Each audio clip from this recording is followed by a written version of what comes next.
Pour ne rien manquer, abonnez-vous maintenant.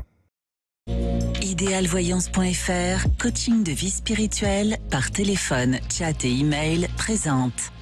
Sud Radio, c'est votre avenir. Trina Magdine, Alexandre Delavanne. Bonjour à tous, bienvenue dans C'est votre avenir. Merci d'être avec nous sur Sud Radio pour terminer la semaine.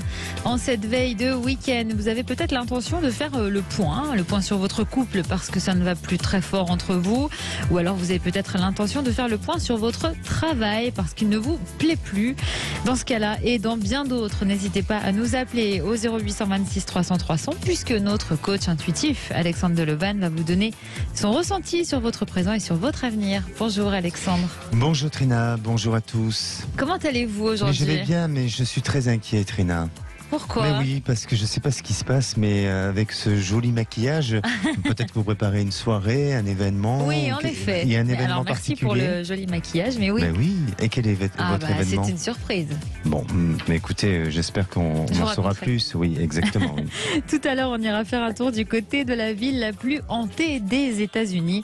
Avant la superstition du jour et l'ange du jour. Et on accueille Céline pour démarrer. Bonjour Céline.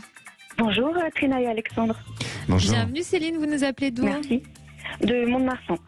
D'accord. Alors, la petite amie de votre fils veut changer de sexe et devenir un homme, c'est ça ? C'est ça, tout à fait.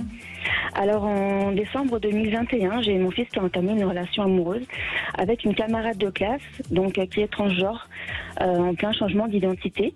Ils ont dû changer d'établissement scolaire car ils étaient victimes de harcèlement et vus comme des monstres de foire. Durant toute l'année qu'ils ont passé ensemble, mon fils s'est coupé de ses amis, d'une partie de la famille. Il a fait un trait sur ses ambitions professionnelles parce que sa petite amie a dit qu'elle ne le suivrait pas. Du coup, pendant un an, toute sa vie ne tournait qu'autour de cette personne. En janvier, ils ont décidé de se séparer d'un commun accord, malgré leurs sentiments, afin que chacun puisse faire le point et se retrouver avec soi-même. Voilà, parce que vraiment, mon fils avait déclenché vraiment une dépendance affective. Alors, suite à la séparation, il a décidé d'aller voir un psychologue. Ça l'a beaucoup aidé. Donc, il recommençait à voir ses amis, la famille, à reparler projets professionnels. Mais seulement depuis quelques jours, il a repris contact avec son ex-petite amie. Et tous deux souhaitent reprendre leur relation.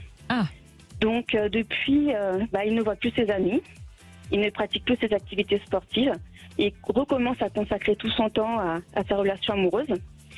Et moi, aujourd'hui, j'ai peur qu'il retombe dans la dépendance affective, qu'il finisse par même aussi me tourner le dos.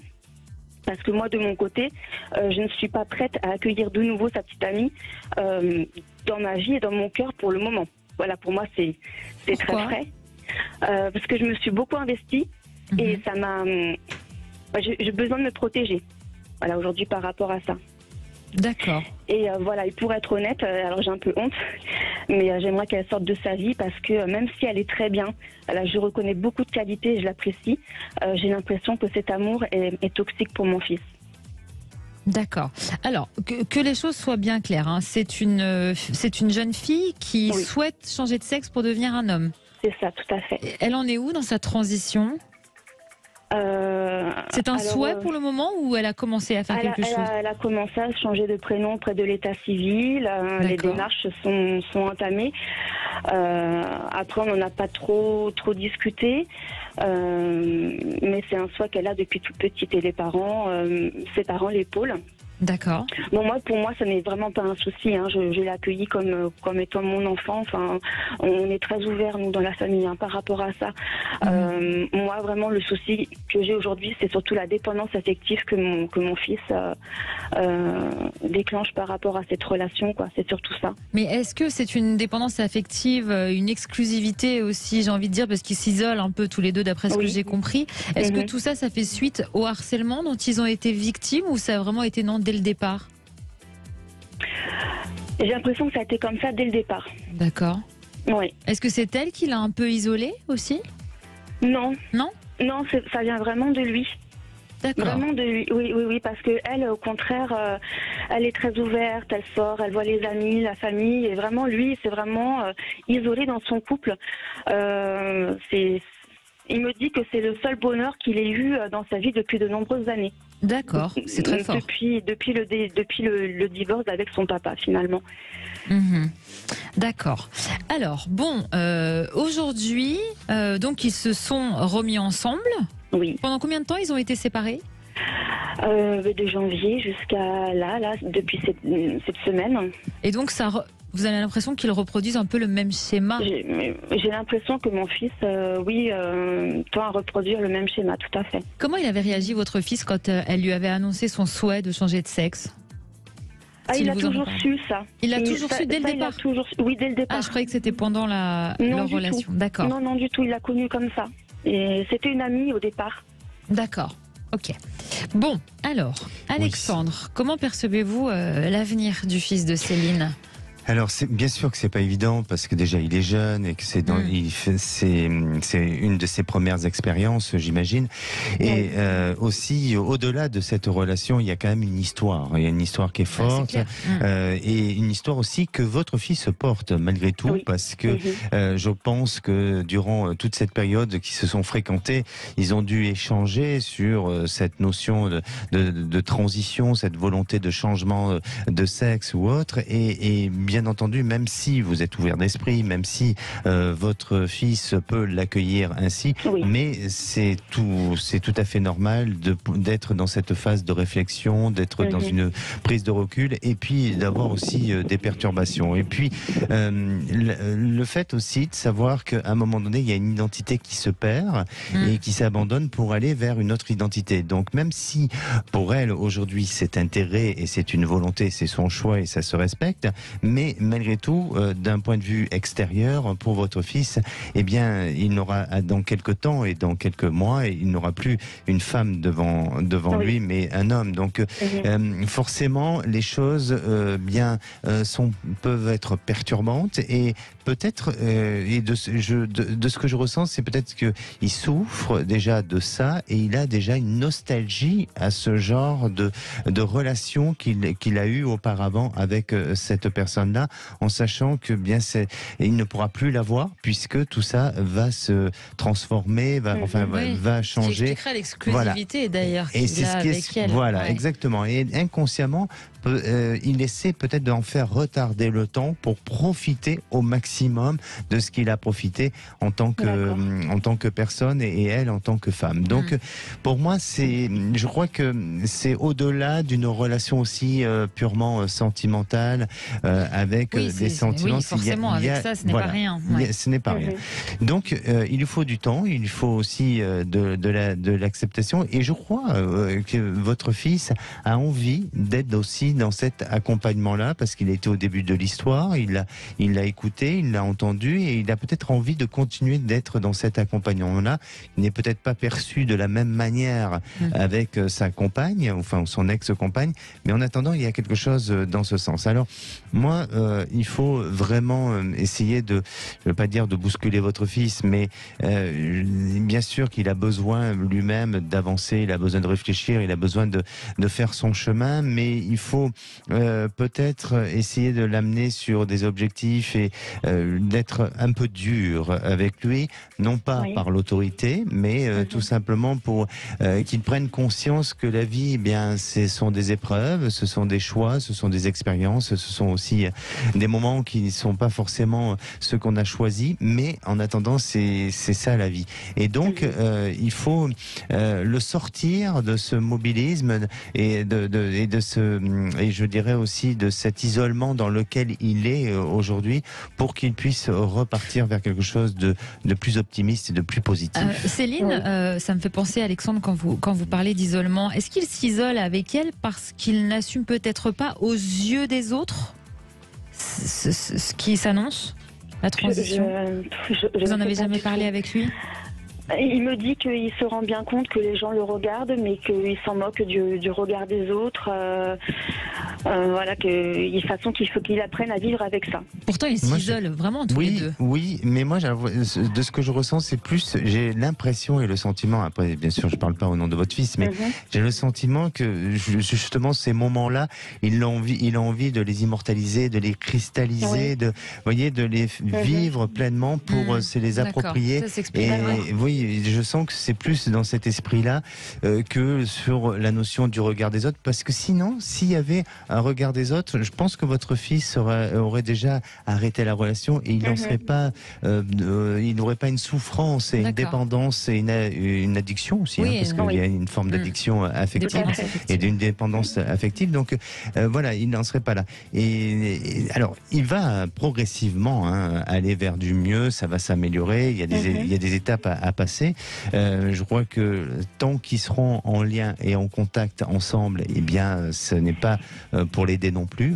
Donc, ce qui serait plus efficace, malheureusement, c'est de couper le lien direct et qu'il n'y ait pas de contact pour que votre fils aujourd'hui puisse repartir sur d'autres choses. Mais les choses vont évoluer parce qu'elle a besoin de ce temps-là, elle a besoin de cette prise de recul, elle a besoin aussi de cette coupure pour pouvoir vivre sa transition. Et donc, pour moi, ça va demander un petit peu de temps, mais vous verrez que à partir du début de l'année prochaine, votre fils reprend plus d'assurance, de confiance, et puis peut-être qu'il va aller dans un engagement professionnel ou dans une formation, il y a quelque chose comme ça qui l'amènera à bouger et à partir, peut-être même à s'éloigner géographiquement.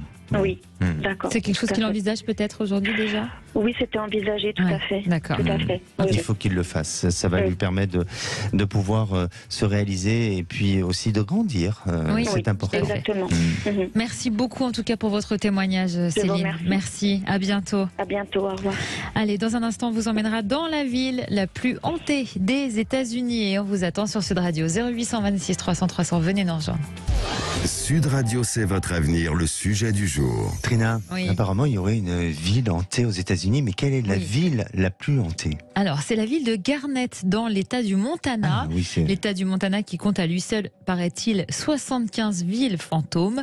Garnett a été construite par les colons dans les années 1860 et à l'époque, il y avait plusieurs milliers d'habitants parce qu'elle était située dans une zone de mine d'or. Au moment de sa gloire, grâce à l'or donc, il y avait 4 hôtels, des salons de coiffure, un médecin, une école, une prison même et 13 saloons. Mais tout a changé en 1912 quand un incendie a détruit la moitié de la ville. Après l'incendie, les habitants ont quitté Garnett et c'est devenu une ville abandonnée, sans électricité, sans wifi et sans eau courante. Depuis, on y observe régulièrement des phénomènes paranormaux et les touristes qui viennent la visiter affirment qu'elle est extrêmement hantée.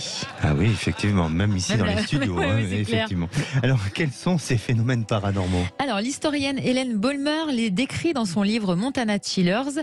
Elle dit, je cite, « Les esprits sortent jouer au clair de lune. Parfois, au plus profond de l'hiver, un piano joue tout seul dans le saloon et les esprits dansent sur la musique fantomatique et des voix d'hommes résonnent dans des chambres vides. Ils se cachent dans les ombres et sortent quand vous les attendez le moins. » Sympa comme fête foraine. Voilà, de nombreux témoignages de visiteurs parlent de silhouettes transparentes vêtues d'habits d'un autre temps qui errent dans les rues et d'empreintes de pas dans la neige fraîche qui rentrent dans des bâtiments mais n'en ressortent jamais. Les apparitions se concentreraient surtout dans l'un des hôtels.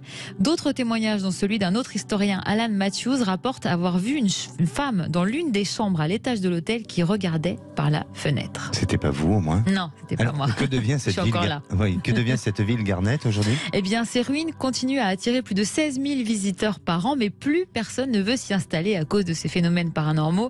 Et c'est véridique, la preuve, le gouvernement offre de la nourriture, un toit et un travail à toute personne qui accepterait de vivre là-bas. Il est demandé, je cite, de ne pas avoir peur des fantômes, des apparitions et des autres phénomènes qui pourraient s'y produire à la nuit tombée. C'est quand même le gouvernement qui écrit ça. Si jamais ça vous tente, vous pouvez vous inscrire sur la liste d'attente. De nombreux amateurs de fantômes se sont déjà proposés. Oui, puis ça peut être sympa d'avoir des fantômes dans une ville. Ça peut nous servir de transport. Ils nous transportent d'un point à un autre point. Ça peut être. Oui, ça peut être vous, c'est votre quotidien de toute façon. Donc, oui, mais enfin, moi, c'est mon vélo, mon fantôme. Et puis on a notre réalisateur Maxime qui s'éclate là. Oui, ça fait peur. Allez, Carole nous a rejoint. Bonjour Carole. Bonjour Rima, bonjour Alexandre. Bonjour. Bienvenue Carole. Tout d'abord, je suis vraiment ravie de vous avoir. Vraiment, j'ai de la chance. Ah bon, c'est gentil, on est ravis nous aussi. Alors, votre relation est compliquée, c'est ça? Oui, c'est ça. En fait, j'ai entamé une procédure de divorce donc, en septembre 2021. Donc, je suis divorcée depuis 2022, on va dire. Et j'ai rencontré assez rapidement quelqu'un qui lui-même était en instance de séparation. Donc, j'ai cru tout ça. Et puis, c'était dans le cadre du boulot. Hein. Oui. Je travaillais avec lui régulièrement. Ça a été assez fulgurant.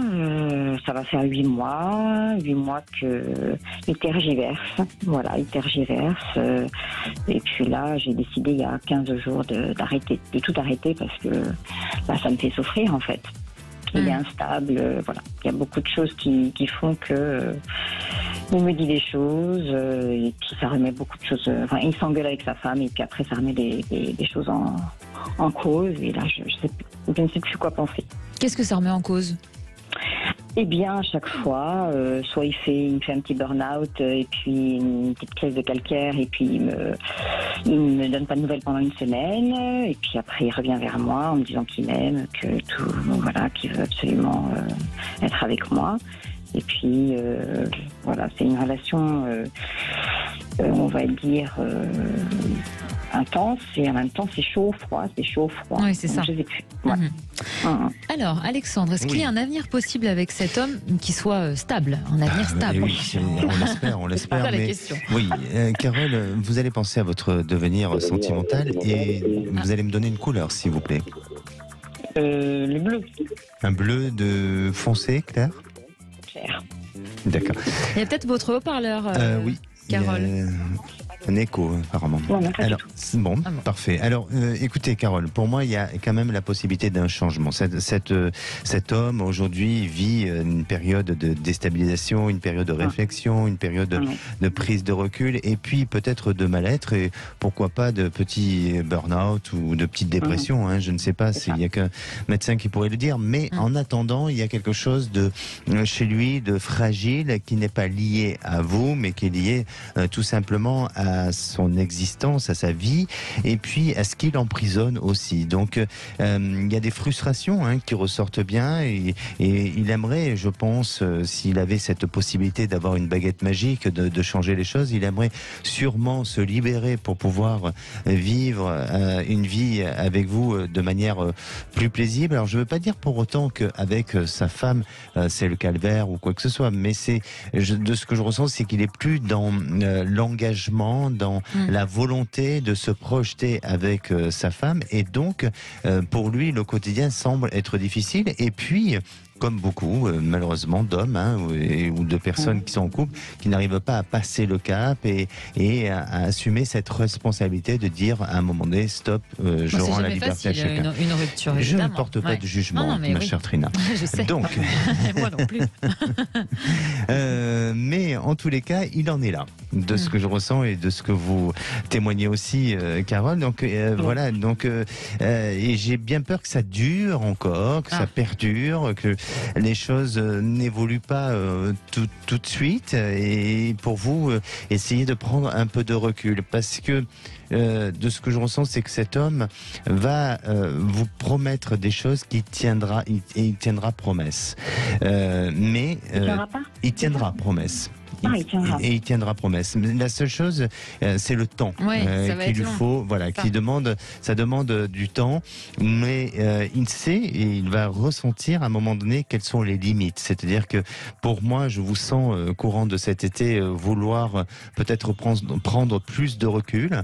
Je vous sens aussi vouloir avoir de nouvelles activités, ou peut-être un nouvel entourage social, ou quelque chose de nouveau qui l'amène à se sentir un peu à l'écart de tout ce que de vos activités futures, et donc à partir de là, je le sens vouloir réagir et peut-être décider. Donc ça serait difficile pour moi de vous donner une date et j'ai pas forcément envie de vous la donner pour ne pas vous laisser espérer une fausse date. Mais en 2024, je sens qu'il y aura du changement dans cette positif, positif, positif. Oui, positif. Avec lui ou avec lui. Pas compris. Avec lui. Oui, avec lui. C'est de lui que je parle depuis 5 minutes. C'est lui qui. Alors, il va décider de s'engager avec Carole, en fait, c'est ça. Mais que oui, vous ressentez. c'est pas avec moi, Carole. Donc il fera un choix selon vous, entre sa femme et Carole. De comprendre que c'est difficile de divorcer, parce que moi je suis passée par là, évidemment. Il faut avoir du courage quand même pour aller jusque-là. Bien sûr, c'est bien clair. Sûr. Il me parle. Bon, c'est vrai que j'ai beaucoup de sentiments pour lui. Donc, mais bon, ça me paraît un peu long, 2024. Bon. Ah, ça, c'est pas moi qui décide. C'est pas moi qui décide. On lui a soufflé, mais bon. Bon, voilà, on me l'a soufflé. Maintenant, comme je vous dis, je ne peux pas vous donner une date exacte. Donc, j'espère que ce sera 2023, mais peut-être pas 2025 quand même. J'espère pas, non? Non, vous ressentez 2024. Bon. Mais parce que là, on se revoit plus depuis 10 jours. Depuis 10 jours, on se contacte épisodiquement, mais on se voit pas. Il aurait pris un appartement apparemment à côté de chez moi. Il l'a vraiment pris, donc je ne sais pas. Donc il commence quand même à mettre des choses en place. Exactement, il commence à doucement mais bouger. sûrement. Voilà, doucement et sûrement. Et je pense que à cet été, là, il y a des choses qui vont se décider et qui pourront marquer un changement. Et puis progressivement, pour 2024. Voilà, pour 2024, voilà. Bon, écoutez, tenez-nous au courant. C'est ça qui m'intéresse. Déjà, ils se séparent, c'est un très bon, un très bon Après, pas ça peut en prendre avant. du temps, un divorce, mais s'il a fait son choix définitif... Je pense que oui. Écoutez bien et peut-être réécoutez en podcast ce que je vous ai dit. Oui. D'accord, sur Carole. le site radio.fr. Merci beaucoup, Carole, d'avoir été avec nous. À bientôt. Merci. Allez, on vous attend vous aussi sur Sud Radio 0826 300 300 si vous voulez être éclairé par Alexandre, notre coach intuitif. À tout de suite. De retour dans C'est votre avenir, toujours avec notre coach intuitif préféré, Alexandre Delovan, qui répond à toutes vos questions au 0826 300 300. On va avoir Lauriane dans un instant, mais d'abord, c'est la superstition du jour. Eh oui, alors justement, Trina, je vais vous poser une question. Est-ce que vous avez fait un soin au romarin aujourd'hui? Non, pas du tout. Je crois que j'en ai jamais fait Vous d'ailleurs. n'avez jamais fait? Alors, Non. vous savez, outre que le romarin possède de nombreuses vertus thérapeutiques, contre, par exemple, les troubles digestifs et qui redonne de l'appétit pour des personnes qui ont des troubles alimentaires, eh bien, vous savez que le romarin, dans les croyances anciennes, serait apparemment un élixir de jeunesse et de beauté. Ah bah je vais le faire dès ce soir. Ah oui. Alors, dans un livre du XVIe siècle, on rapporte que la reine Isabelle de Hongrie, âgée de 72 ans à cette époque-là, s'est retrouvée grâce aux bienfaits d'un alcool de romarin jeune et belle à tel point qu'elle a plu au roi de Pologne et elle a même refusé ses avances. Et depuis, on a toujours pensé que c'était un élixir de jeunesse et de beauté. Alors, je pense que vous n'avez pas besoin d'essayer. Vous l'avez déjà, votre élixir de jeunesse. Oh, bah dis donc, qu'est-ce que ça cache? C'est trop gentil. Ah non, ça cache rien du tout. D'accord, merci. Vous savez, je me suis tellement pris de vent avec vous que j'essaye même plus. Alors, cette plante porte aussi bonheur. Les Romains pensaient que le romarin portait honneur non seulement aux vivants, mais aussi aux morts, et ça leur garantissait un repos serein. La légende chrétienne affirme que la Vierge serait reposée au pied d'un arbrisseau de romarin durant la fuite en Égypte, et pour finir, on dit que le romarin fortifie la mémoire. Bon, bah, donc alors, il a plein de vertus, le romarin. Ouais. Bon, après, vous le cuisinez un petit peu C'est arrivé, ouais. C'est pas forcément ce que je mettrais en premier dans un plat, mais... En Méditerranée, on l'utilise beaucoup, mais c'est vrai qu'ici, un peu moins. Dans certaines régions de France, un peu moins. Et vous l'utilisez comment, vous alors moi, vous savez, j'ai essayé. Alors, les élixirs de jeunesse, j'ai essayé, mais à chaque fois, ça vire sur moi. Vous êtes éternellement jeune, mon cher Alexandre. Éternel tout court, d'ailleurs, avec vos pouvoirs. Vous parlez de mon âme, c'est ça? Oui, aussi, ouais. Ça, c'est surtout elle. On retrouve Lauriane. Bonjour Lauriane. Bonjour Trina, bonjour Alexandre. Bienvenue Lauriane, vous nous appelez d'où? De Nîmes. De Nîmes, très bien. Vous avez donc récemment quitté votre mari à cause notamment de plusieurs infidélités? Non du tout, c'est pas par rapport à ça. C'est surtout parce qu'il y a eu de l'infidélité au départ de notre relation et après beaucoup d'absence. D'accord. Alors racontez-nous cette absence et ces infidélités. Donc, la première séparation, ça a été qu'il partait pour travailler en Inde pour 3 semaines. Il est rentré 4 mois après. D'accord. Entre-temps, il y Il y a eu des retards de vol. Voilà, exactement. Ouais. Entre-temps, il avait des relations avec son ex-femme. C'est bon, c'était compliqué. Et donc, du coup, je suis partie déjà une première fois. Après, on s'est remis ensemble. Il y a toujours eu des hauts et des bas. Mhm. Et on s'est mariés en 2020. Et puis là, en décembre 2021, j'ai décidé de demander le divorce et je suis partie en février de cette année. D'accord. Comment il a réagi? Apparemment pas trop bien, mais bon, c'était quelqu'un qui était toujours absent. Ou il y avait plus, au niveau du couple, il y avait plus de repères, c'est-à-dire il y a la Saint-Valentin, les dates d'anniversaire, il y avait plus tout ça. Il n'y avait plus rien qui entretenait la relation. Vous avez pardonné les infidélités? Oui. Oui, malgré tout. Oui, D'accord. oui, j'ai pardonné. Après, j'ai eu du mal parce quand je l'ai quitté, il a essayé de me faire perdre mon emploi. Donc, du coup, j'avais 17 ans d'ancienneté et du coup, j'ai perdu beaucoup d'argent là-dessus. Donc, j'ai pardonné sans pardonner. Je pense que c'est quelque chose qui a toujours été derrière, dans la relation. Oui, bien sûr. Donc, quel est votre questionnement aujourd'hui? Alors, je voulais savoir au niveau divorce, si ça va bien se passer, si c'est un divorce à l'amiable de contentieux, par rapport à ce qui s'est passé lors d'une séparation que j'avais eue avec lui. Et par rapport à la vente de la maison. Bon, alors, Alexandre, selon vous, est-ce que ça va bien se passer ou pas, ce divorce et la vente de la maison? Alors, pensez justement à ce divorce et donnez-moi une couleur, s'il vous plaît, Lauriane. Le bleu. Un bleu plutôt clair foncé? Plutôt clair. Plutôt clair, d'accord. Alors effectivement, je pense que c'est à demi-teinte. C'est-à-dire que à la fois, on pourrait aller sur un climat où il y a de la communication, où vous êtes tous les deux sur de bons accords. Et puis, il revient, et je ne sais pas si c'est son tempérament ou sa personnalité, mais il a tendance à revenir sur des sujets qui ont été auparavant éclaircis et il remet en question pas mal de petites choses. Est-ce que c'est son état d'esprit? Non, c'est quelqu'un avec qui on ne peut pas discuter. C'est une personne qui a toujours raison. Qui a toujours raison, d'accord. Alors, parce que pour moi, je pense qu'on va partir sur la possibilité d'ouvrir à la communication, mais effectivement, après, ça se complique un petit peu. Et j'ai l'impression qu'il manœuvre, si vous voulez, les choses un petit peu à son avantage et comme lui, il souhaite le faire dans ce sens-là. Donc, même si vous l'amenez à la raison et même si il l'entend et même si à un moment donné vous arrivez à communiquer, mais dans la finalité des choses, eh bien, c'est difficile de dire que ce divorce peut se faire à l'amiable. Je veux pas vraiment être pessimiste et vous faire peur, mais je crois vraiment, faites-vous conseiller, faites-vous aider, parce que déjà, souvenez-vous de votre histoire, de ce qui s'est passé. Vous avez créé avec lui un climat de confiance, comme tout couple qui s'installe ensemble, mais ensuite, eh bien, il y a quand même eu infidélité, il y a eu des choses sur lesquelles, eh bien, la confiance s'est perdue. Donc, aujourd'hui, ce qui est important et ce qui est aujourd'hui est en jeu, c'est l'aspect matériel des choses, avec la maison. Donc, pour moi, faites-vous bien conseiller, faites-vous bien aider, de manière à ce que, bien, il n'y ait pas pour vous de désavantages et puis de mauvaises surprises. Et je pense que vous allez vers une voie de procédure normale et pas forcément amiable, mais d'une procédure juridique. D'accord.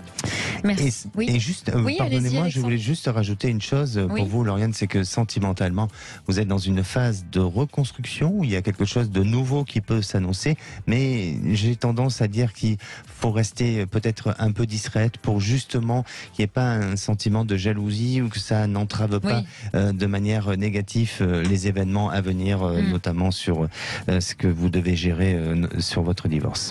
Merci beaucoup, Lauriane, d'avoir été avec nous sur Sud Radio. On passe à l'ange du jour, Alexandre. L'ange célèbre le 14 avril. Ce 14 avril, alors vous savez que c'est une fête particulière aujourd'hui. Vous êtes tout enthousiaste. Ah oui, parce que parmi nous avons un Maxime, et c'est la Sainte Maxime. C'est sa fête. Mais c'est sa fête. C'est la fête de notre réalisateur. Donc très bonne fête, Maxime. Je ne le savais pas, je m'en excuse. Et on le fait rougir en plus. Oui. C'est votre truc en ce moment. Oui, c'est les couleurs de la radio, hein, oui, le rouge, le noir. Bon, en tous les cas, donc c'est la Sainte-Maxime, et puis un petit dicton météorologique. Un bruine obscur, 3 jours durs. D'accord. C'est toujours bizarre les dictons, faut pas chercher. L'ange qui gouverne cette journée, c'est Nitaya. Il donne des rêves révélateurs, il vous réconcilie avec la solitude, il vous aide à trouver votre force intérieure, et il facilite aussi le sens de l'adaptation et de la tolérance. Ange Nitaya, vous pouvez l'invoquer de cette manière-là, en lui disant « aide-moi à trouver un sens à ma vie ». Vous pouvez aussi l'invoquer en visualisant la couleur indigo et bleu. Sa pierre de chance, c'est le quartz rose. Alors vous savez que dans l'Antiquité, le quartz rose était associé à l'amour et aux émotions, et selon la mythologie grecque, ce serait Aphrodite, la déesse de l'amour et de la beauté. Je suis décidément aujourd'hui entre le romarin, Aphrodite. Vous êtes romantique, qu'est-ce qui se passe? Et donc c'est cette déesse qui serait à l'origine de cristal de quartz rose. Oui, parce qu'avec votre maquillage aujourd'hui, je suis perturbé. Je me dis, ça y est, c'est peut-être ma dernière chance. C'est un compliment pour ma maquilleuse.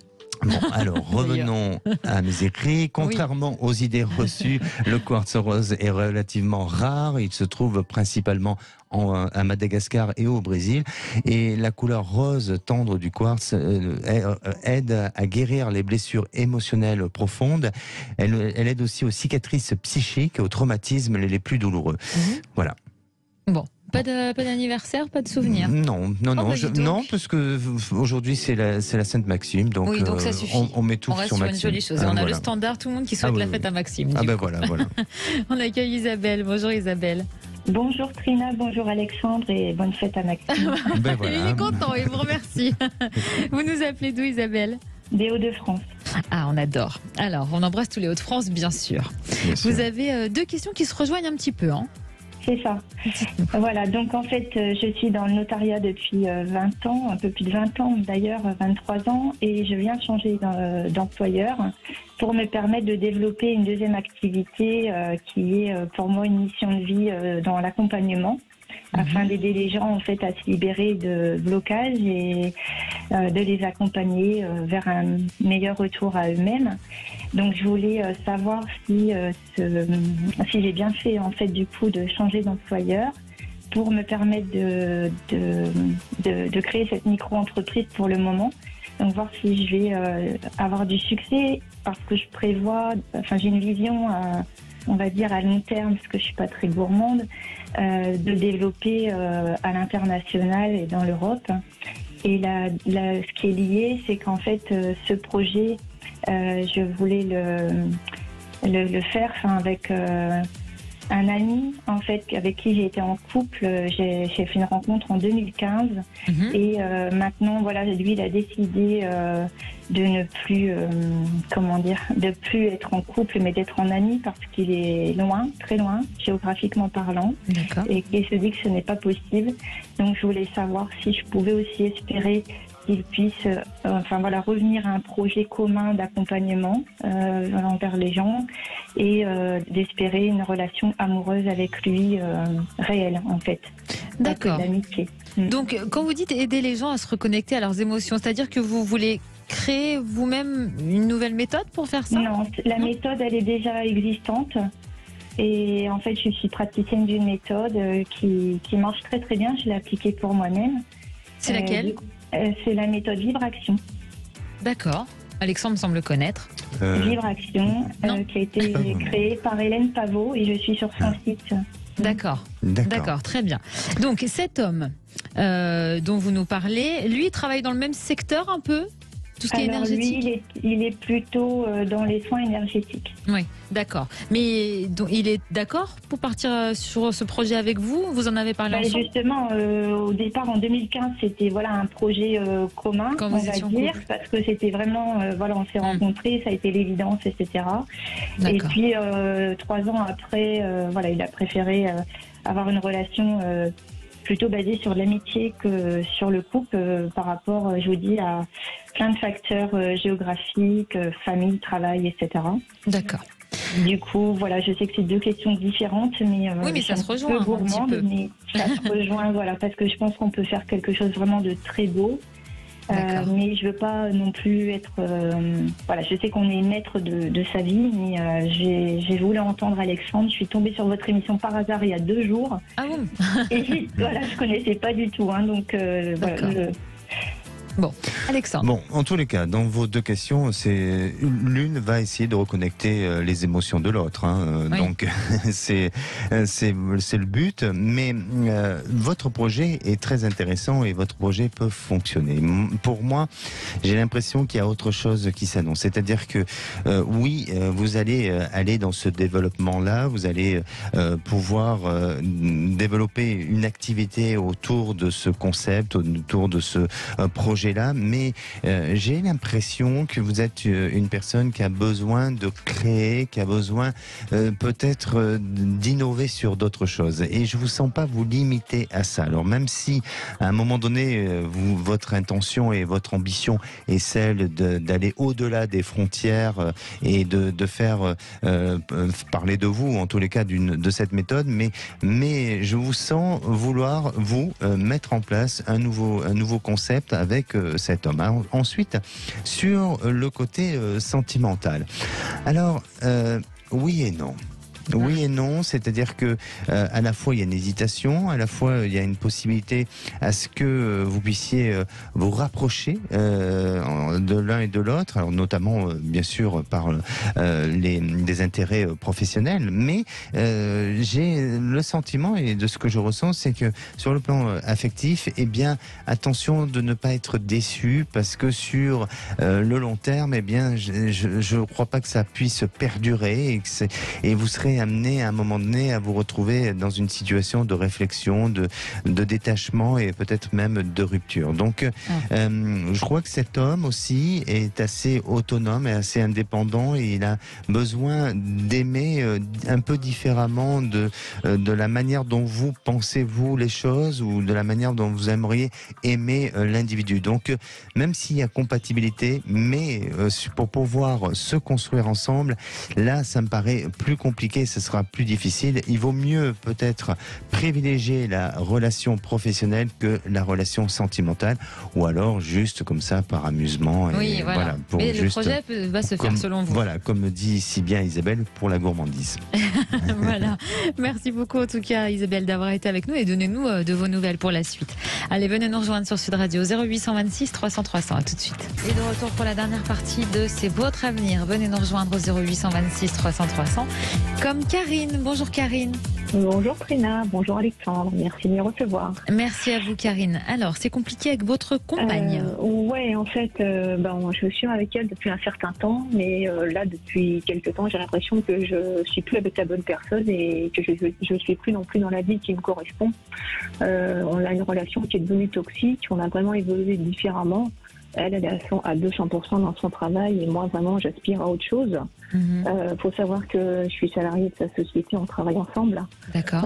Aujourd'hui, elle a plus besoin de moi en tant que partenaire de travail qu'en tant que personne qui partage sa vie. Donc, moi, ce que j'ai décidé, ce que je pense le mieux pour moi, ce serait qu'elle puisse me remplacer facilement. Et que moi je puisse carrément partir chez mes parents en province puisque je suis complètement dépendante d'elle et 100% financièrement dépendante d'elle. Donc il faudrait que je trouve un autre travail ailleurs et que je puisse m'épanouir ailleurs. Et ma question est de savoir est-ce que je vais arriver à partir de cette relation, est-ce que je vais trouver un travail, et est-ce qu'il y a une vie épanouissante qui m'attend après.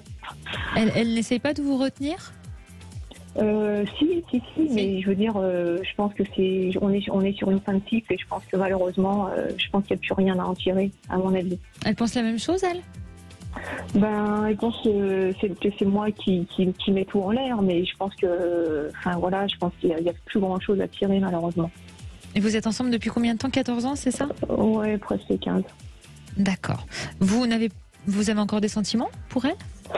Oui, mais je veux dire, si c'est pour être malheureuse des deux, il n'y a pas d'intérêt, quoi, vous voyez. Bien sûr. Voilà. Alors, Alexandre, comment percevez-vous la suite pour Karine? Alors Karine, oui, effectivement, il y a ce besoin et cette nécessité peut-être de prendre du recul, du détachement par rapport à votre relation et notamment pour vous, vous avez besoin de retrouver une autonomie parce que je crois que au travers de votre histoire, vous êtes un petit peu abandonné et il y a un sentiment d'asphyxie qui semble ressortir. Mais je sens pas cette histoire complètement terminée. Ah. Non. Ah bon. Et pour moi, c'est important d'aller jusqu'au bout de vos intentions, de vos choix qui vous appartiennent. Et aujourd'hui, ces choix-là, c'est de vous rapprocher de votre famille pour peut-être penser un peu à vous, de vous récupérer, mais aussi de prendre ce temps nécessaire à la réflexion, ce temps qui va vous permettre à un moment donné d'aller vers de nouvelles prises de conscience.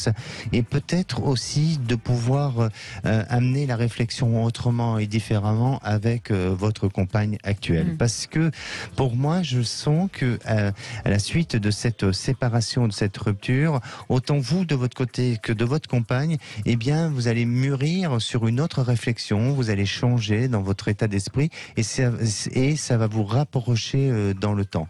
Donc, on s'est dit justement, c'est ce qu'on s'est dit. Est-ce que le fait de donner du temps et de se séparer, ça va justement pas faire mûrir les choses chacune de notre côté, quoi. Et exactement. Alors bien sûr, que ça peut autant vous éloigner que vous rapprocher, mais de ce que je perçois et de ce que je ressens, c'est que ça risque de vous rapprocher. Donc oui, aujourd'hui, il y a vraiment, on va dire, un état d'urgence pour. C'est vital chez vous, sur le plan. On le ressent. Oui, sur le plan psychologique. Attention aussi par rapport à votre famille de ne pas trop donner. Alors je dis pas qu'il faut pas donner à la famille, bien au contraire. C'est important la famille, mais pensez à vous aujourd'hui, à vous préserver, et puis laissez ce temps se mettre en place parce que je crois que votre compagne vous laissera toujours une petite place et aura toujours un désir et un souhait à ce que vous puissiez vous rapprocher d'elle plus tard, et c'est ce qui risque de se passer. Donc pour moi, il y a un lien qui peut se raccrocher et peut-être même redémarrer de beaucoup plus fort. Mais vous me voyez travailler ailleurs quand même en attendant? Oui, je vous sens avoir une activité professionnelle, mais sans parce que là, grand intérêt. J'en ai refusé une parce que il y avait personne pour me remplacer, donc j'ai dû la refuser. Mais donc là, vous me voyez travailler ailleurs, mais sans intérêt. Sans grand intérêt, donc vous ne serez pas retenu par le travail. Bon. Et vous me voyez déménager chez mes parents, comme de manière provisoire, voilà, et de manière provisoire. Et dans 7 mois, je pense que vous serez dans une période de changement. Merci Karine. Merci beaucoup, on arrive en fin d'émission. Merci Karine d'avoir été avec nous sur Sud Radio. Alexandre, merci. À lundi. Et à lundi. On s'intéressera à un concept ésotérique très particulier, les annales akashiques. Et moi je vous donne rendez-vous dimanche à 18h pour le meilleur de Sud Radio. Ce soir on est de soirée, Oui, on est de soirée. On est en soirée akashique, c'est ça? Voilà, exactement. Soirée chic, surtout. C'est vrai, vous êtes très chic, mais comme d'habitude. Merci. Quel est le menu? Le menu, c'est une édition spéciale. Édition spéciale des vraies voix jusqu'à 19h30, puisque vous savez que dans un tout petit peu plus d'une heure, le Conseil constitutionnel va rendre son verdict, un peu comme la fumée blanche sort de la cathédrale Saint-Pierre de Rome lorsqu'il y a un pape qui est élu, pour savoir qu'est-ce qui va être retenu, pas retenu, tout va être retenu, rien va être retenu, bref, de la réforme des retraites. Alors on va poser une première question à 17h30, notre grand débat, #retraite, quelle que soit la décision du Conseil constitutionnel, le mouvement social va-t-il durer ? Vrai sujet, puisque hier il y avait moins de manifestants, mais il y a déjà beaucoup de monde dans les rues, notamment pas très loin du Conseil constitutionnel, avec un rempart policier impressionnant. On continuera, on aura 2 députés quand on aura les résultats du Conseil constitutionnel. À partir de 18h30, on aura Alexis Isard, député Renaissance de l'Essonne, et Sandra Regol, députée Europe Écologie Les Verts du Bas-Rhin. On aura avant Joseph Touvenel, qu'on connaît bien, qui est vraie voix, secrétaire confédéral de la CFTC et directeur de la rédaction de Capital Social. Et de 19h à 19h30, on décryptera l'aspect constitutionnel et les implications de la loi retoquée avec Pierre Isplugas, Labattu et Bruno Chrétien. À tout de suite.